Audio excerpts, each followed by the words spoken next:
The workshop is interesting. It's very interactive. We were working as a group. We were like as students in class, doing all the hands-on, looking at all the contents inside of the presentation and trying to apply everything. We enjoyed a lot.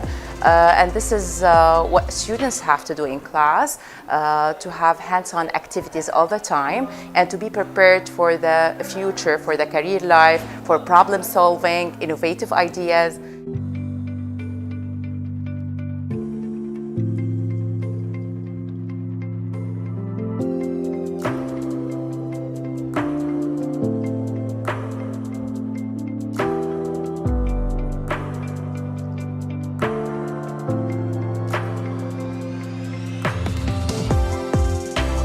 It's been really inspiring to see quite the level of productivity and innovation that happens here in this space.